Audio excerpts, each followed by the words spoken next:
Please say a command. Call Par Ford. Calling Par Ford on cell. Welcome to Growing Bremerton Together with Mayor Patty Lent. We're filming on location at the Fountain Room at Harborside Park.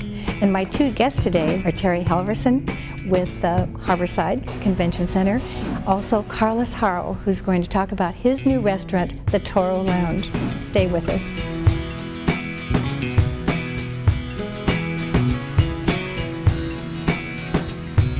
Growing Bremerton Together is made possible by the Par Auto Group, the largest dealer on the Olympic Peninsula. Learn more at www.parauto.com. Welcome to Growing Bremerton Together with Mayor Patty Lent. We're filming today at the Harborside Fountain Room, and I've got a special guest, Carlos Jara III. He's been part of our community for some time, and we're going to talk with him about a new venture, a new restaurant, and some excitement in Bremerton. So tell me a little bit, first of all, about how long you've been in the community and your involvement with the Downtown Business Association. Well, Mayor, I've been in this community now since the fall of 2004. Originally, my wife and I, well, she was my girlfriend at that point, we moved here for the opportunity of creating a business here. We saw an opportunity to create a shipping store, which was Puget Sound Box and Shipping, actually just right around the corner here. I grew up in a small business environment. My dad had an upholstery shop in El Paso. And I've always envisioned myself having my own business. I spent many, many years corporate America and management and sales. And after a while, I determined that the best thing for me was to set my own course, and that's doing something I wanted to do, and was having my own business. So that was where the original business started. Bremerton is the benefactor of that, because the young entrepreneurs that we're trying to attract, you absolutely fit that bill. Thank you. So now, a little bit, you are the president of the Downtown Business Association, and how many businesses are involved? Right now with the Downtown Bremerton Association, which we call the DBA, there's approximately 40 businesses and individuals and organizations that are members. I have been part of the DBA now since I first started my first business. Back then it was probably around 7 to 10 individuals would meet on a weekly or monthly basis, and basically what we would do is discuss being a business owner in downtown Bremerton and how much of a challenge it was back then. This was before the tunnel, before all this development had been taking place, before the marina, the condos. So at that point, what we were trying to do is kind of establish ourselves as a business community and show people that we're here. So what we basically were trying to do is create events down here to bring people on a regular basis, but more importantly, interact with each other and kind of do things and promote each other as businesses. And when people would come here, we would talk about what other businesses were downtown Bremerton, and people don't realize there are a lot of businesses in downtown, especially nowadays. That's a great networking affiliation, is to have that and to spread the word. Now, I know you've done lots of events, and you have a web page. We do. Downtownbremerton.org is our new website. Luckily, we found a company that gave us a very interactive website that actually allows us to manage our members as well, so they can renew their membership, they can join online. We have a calendar feature, we have a newsletter feature. What events are you responsible for as far as an association? As far as an association, we have a few events here. We in effect, co-sponsor certain events. The first one in the year that we do is the Kitsap Harbor Festival. That's usually over Memorial Day weekend, and what the DBA's part of that is the Cool Car Cruise on Pacific Avenue. So we do that, and the goal of that is to raise money for the Bremerton Food Line. We've tried doing other events during the summer. The one that has been the most common is something that Peggy over at Simply Renewed had been doing, which is a 4th Street Market. She's not doing that this year. Hopefully she'll redo it next year, but it takes a lot of work, and that's something that we encouraged her to do and kind of helped her enable to do that. But she put in her heart and soul into that.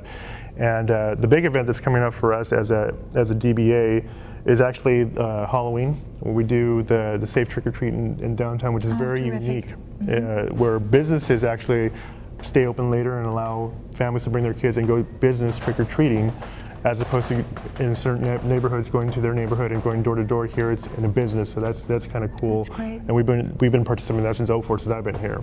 And then obviously Winterfest, which we're a part of, along with the Manette Business Association, the Bremerton Mainstream Association as well. So it's great when a community, and Bremerton's just the right size to have businesses expand, and the new businesses have kind of a home to call home.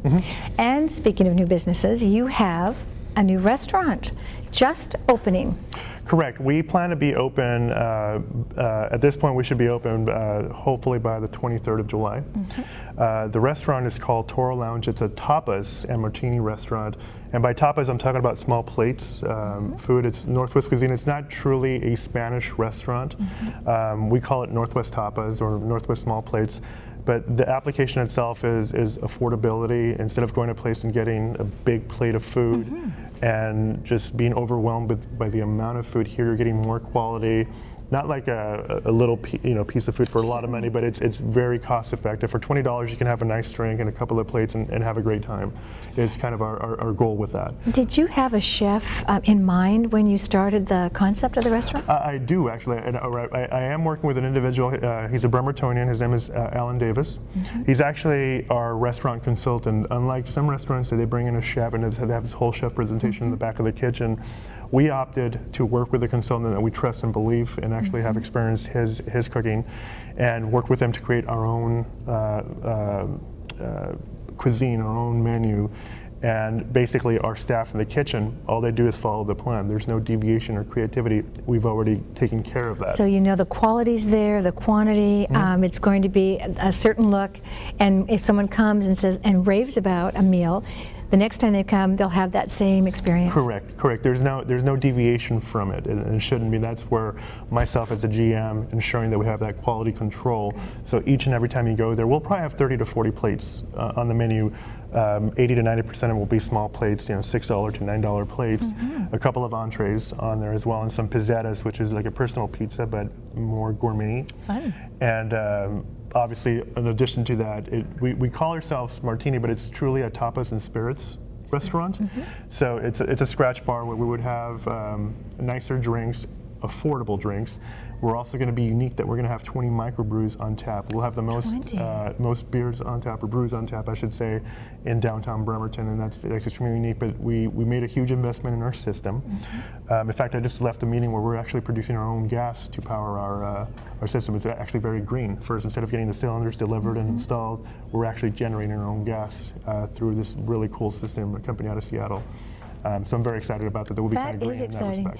I know that the restaurant, and who's helped you with the design, it was an old building, and when you looked at the lowered ceiling and you started taking some things out, tell us a little bit about the surprise and what you found and how beautiful it's become. Correct. The building itself was built or rebuilt in around '74. The original building that was there burned down right before that. It was this two-story structure, and when it was rebuilt, the building owner actually had called out for this really cool tongue and groove ceiling and roof. So it's actually, the roof and ceiling is only about that thick, and it's hard.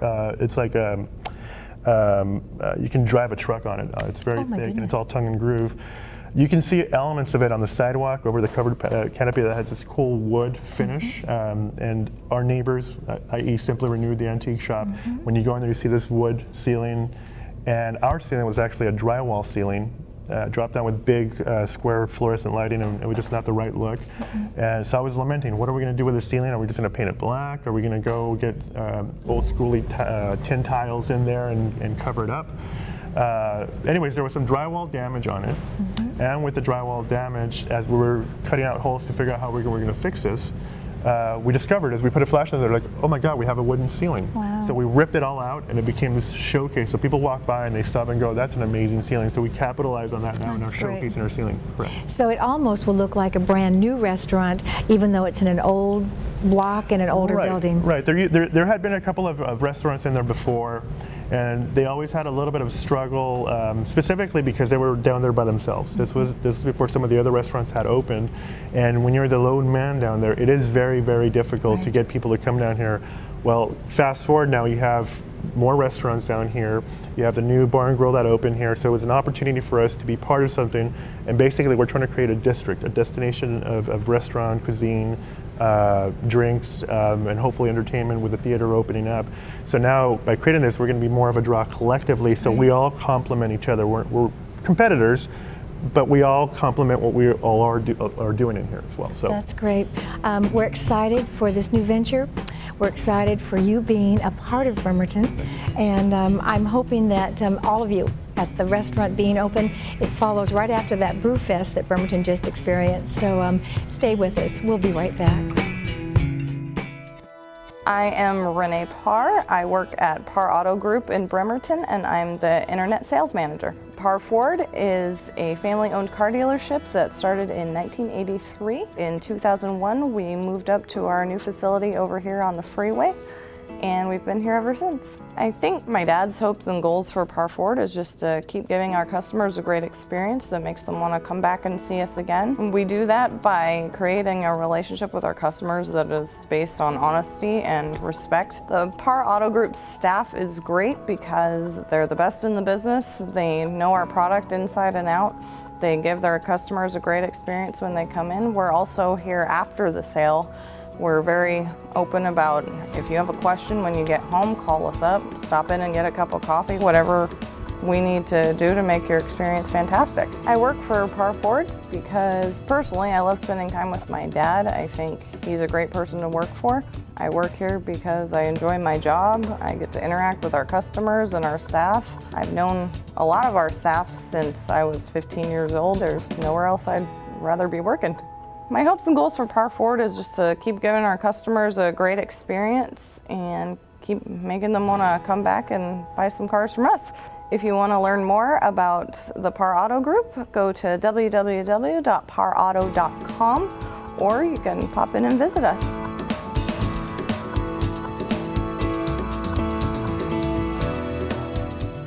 Welcome back to Growing Bremerton Together with Mayor Patty Lent. We're filming here at the Fountain Room at the Harborside. It's attached to the Naval Museum, and any sounds in our background might be the seagulls or the wind or the air conditioning. So it's going to have some interplay with our filming location. The special guest this event is going to be Terry Halvorson, and Terry works with the Harborside Convention Center, works side by side with me and comes to the directors' meetings. She's an integral part of how Bremerton is growing and the excitement that we're sharing. So tell me how long you've been involved with the Harborside and who hired you? Well, I work for Columbia Hospitality, and the city is wonderful enough to contract with us to manage the conference center. And I arrived here in January of 2008 to manage the conference center and commuted briefly, but decided I really loved the community here, so bought a little house in Bremerton and lived here since, June of 2008. Love the community, and it's been a wonderful place to live and work, and I hope to be here for much longer. And play. I know that you're a runner because there's 2 or 3 of you that every Saturday, and I think you run Evergreen Park? We do. Run the bridges, yes. The bridges? Yes, we do. Several of us. Some weeks there's 2 or 3, other weeks there's 10 or 12. That's exciting. Yeah. That's exciting for the city. One of the things that we wanted to talk about today is you began a wine festival. Is it a wine festival or wine tasting? Well, we call it a wine festival, and we started it to really showcase the Harborside Fountain Park. So there's wine vintners, we have 33 wineries, we have 12 restaurants this year, we have a couple bands, all in the Harborside Fountain Park. And so it's 3.5 hours on a Saturday afternoon of just meandering through the beautiful fountain park and tasting wine, tasting food, listening to music, and enjoying the park and the sunshine. And it's grown since the first year. It has. So what, can you tell us how many might have attended each year? This is the 3rd year. So the first year we had about a little over 500 attend. Last year we were closer to 550. And this year our ticket sales are pacing way above where we were last year. So we're hoping that everyone in Kitsap County will get out to enjoy this year's wine festival on August 20th. August 20th. Are the wine vintners and winemakers that are bringing their wines, is it all Washington State wines? Northwest wines, so it's Washington, a few from Oregon, but mostly Washington State, yes. That's exciting. Yes. And I know that I've been here the last 2 years, and we've received a scorecard, so we can walk through and actually almost grade or score the wines. And then if we really like one, how can we buy them? Well, a new feature we added last year was a little wine store right here in the fountain room. So we provide a program that lists all the wines and all the restaurants to make sure that you get to see and taste all of them that you'd like to. And then you can make notes and come right up here to the fountain room and purchase. Not all the wines are available for purchase, but most are available right here in the fountain room. We've expanded that this year, so there will be more wines, more wine-related items. Amy's Chocolates will be here, and other wine gift ideas will be available here.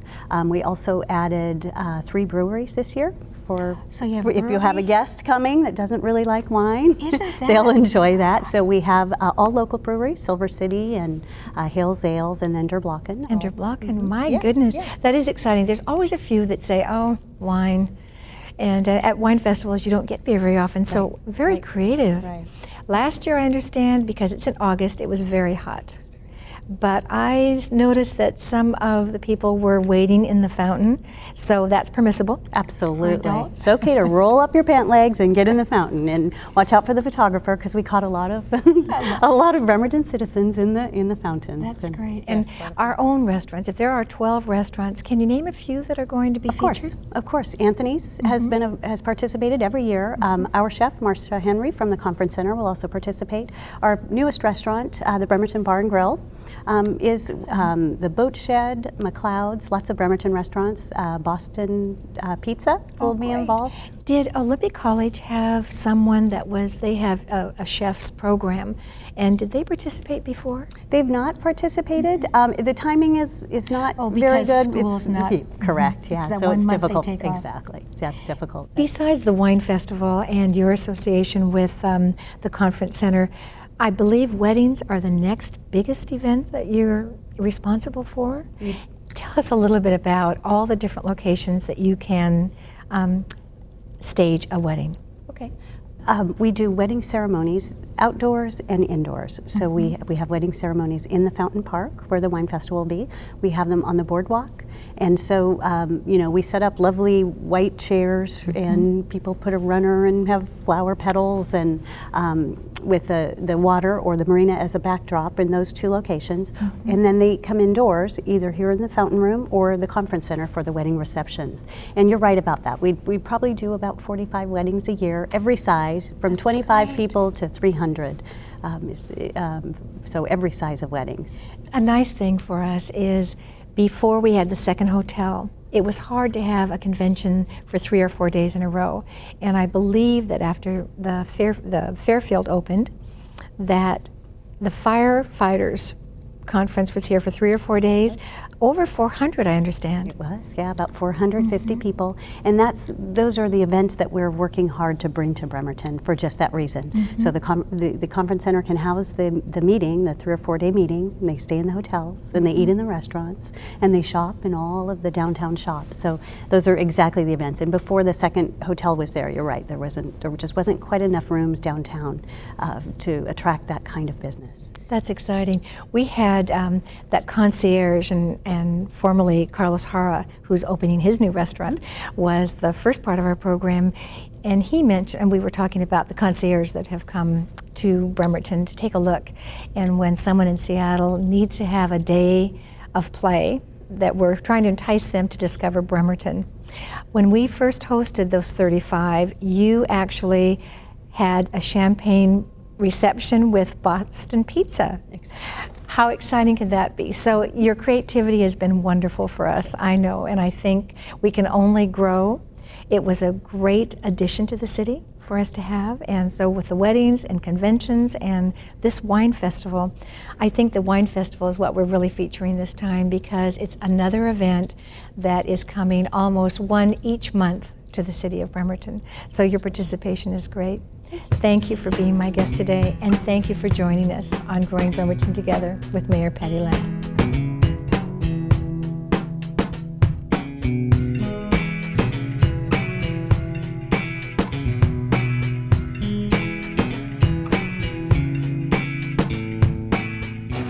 Growing Bremerton Together is made possible by the Par Auto Group, the largest dealer on the Olympic Peninsula. Learn more at www.parauto.com.